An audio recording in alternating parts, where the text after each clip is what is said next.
High court के 7 जजों के तबादले का मामला सामने आया है, जिसके बाद तमाम तौर पर हड़कंप मच गया है। और यह हड़कंप तब मचा है जब सीजेआई चंद्रचूड़ ने बार काउंसिलिंग के लिए जो समारोह बुलाया गया था, वहां पर उन्होंने अपनी बात रखते हुए वकीलों को आगाह किया था कि ये साफ है कि वकीलों का अनिश्चितकालीन तक स्ट्राइक पर जाने का नुकसान आम नागरिकों को ही उठाना पड़ता है। अगर जज और वकील ही स्ट्राइक पर चला जाएगा तो आम नागरिक के न्याय का क्या होगा।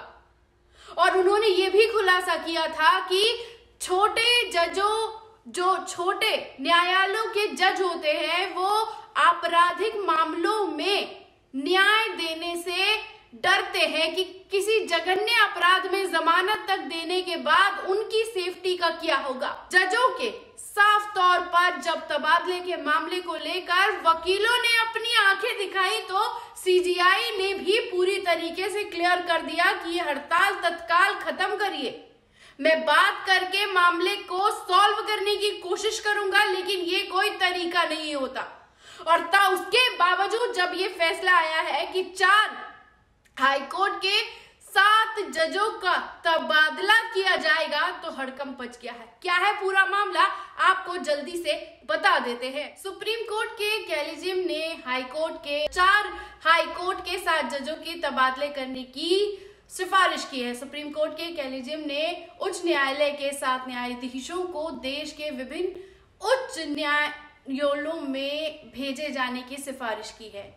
जानिए किस किस तरह की लिस्ट में कौन कौन जजों का नाम है। गुजरात के हाईकोर्ट जस्टिस निखिल एस का नाम इस लिस्ट में शामिल है। हालांकि आधिकारिक तौर पर पहले भी निखिल के तबादले का आदेश सुप्रीम कोर्ट ने जारी नहीं हुआ था, लेकिन ये बात चर्चा में आई थी कि गुजरात हाईकोर्ट में बवाल मच गया है।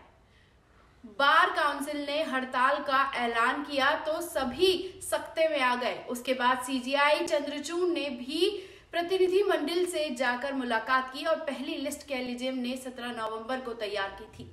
तभी निखिल के तबादले की सिफारिश सरकार से की गई थी। हालांकि तेलंगाना मद्रास हाईकोर्ट के बार ने भी अपने 2 जजों के तबादले का विरोध किया था, लेकिन कॉलेजियम ने नई लिस्ट में दोनों का ही नाम शामिल है। लेकिन गुजरात के मामले में कॉलेजियम के पुराने मामले से कदम पीछे खींच लिए हैं।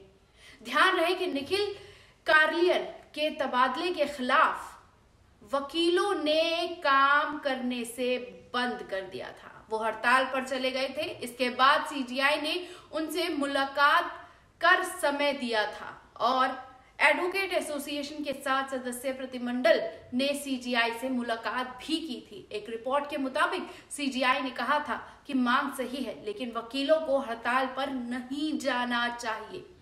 लेकिन उसके बावजूद सारी चीजों को इस तरीके से हंगामा मचाया गया कि जब गुजरात हाईकोर्ट में तमाम वकील हड़ताल पर बैठ गए तो उसके बाद हर कोई सख्ते में आ गया। कानून मंत्री ने भी सख्ती तौर पर अपनी सक्रियता इस मामले में जताते हुए साफ कर दिया था कि इस तरीके से जिस जजों की मनमर्जी से पूरा न्यायालय चल रहा है वो सही नहीं है। लेकिन सीजेआई चंद्रचूड़ ने साफ तौर पर कहा था कि कानून मंत्री को इस तरीके से हस्तक्षेप नहीं करना चाहिए।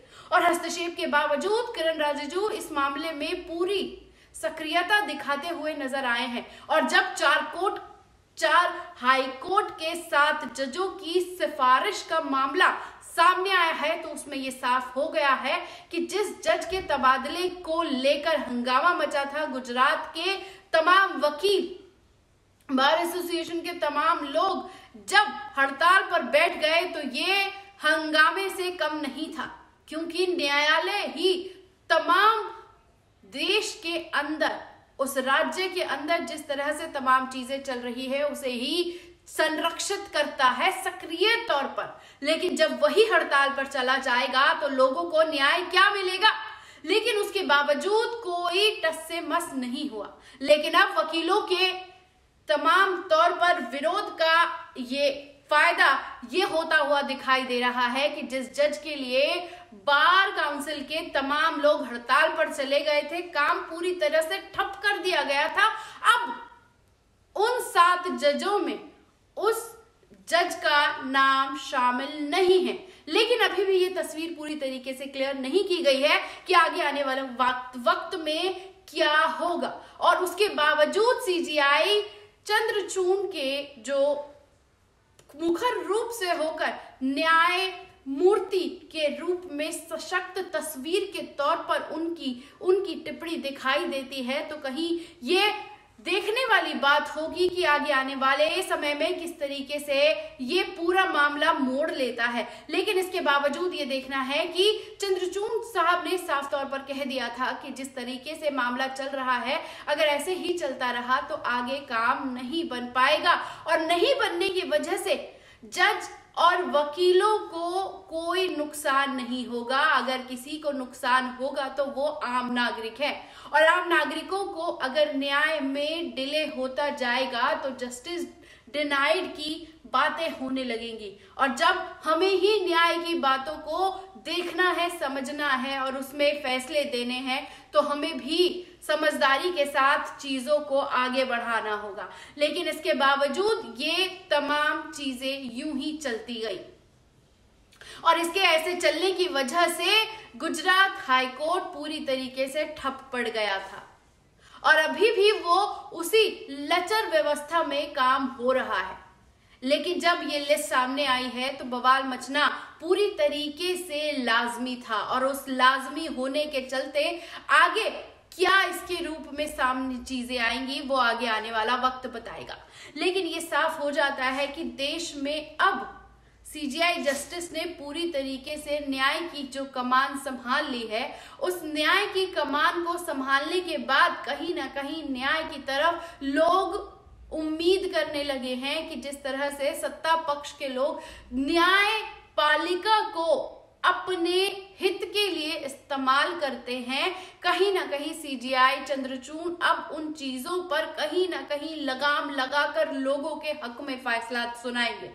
नहीं तो सत्ता ने अब तमाम उन चीजों को टूल की तरह इस्तेमाल करना शुरू कर दिया है कि अब चाहे इलेक्शन कमीशन हो या फिर खुद सुप्रीम कोर्ट, हाई कोर्ट या तमाम वो न्यायालय जहां पर लोग उम्मीद करते हैं उस न्याय को पाने की, जिसके बारे में सत्ता ने बस अब अपने फायदे के लिए तमाम लोगों के खिलाफ इस्तेमाल करना शुरू कर दिया है। और इन सब में सीबीआई सबसे पहले वो टूल किट की तरह काम करती है, जहां सत्ता को जिसे भी अपने वश में करना होता है तो सीबीआई को उनके पीछे छोड़ दिया जाता है। खैर, 4 हाईकोर्ट में 7 जजों की तबादले के मामले को लेकर जिस तरह से हंगामा मचा है, उसकी पल पल की अपडेट लेकर आपके सामने हम हाजिर होते रहेंगे। कैसी लगी ये रिपोर्ट, कमेंट बॉक्स में आकर अपनी राय देना ना भूलिएगा। शुक्रिया।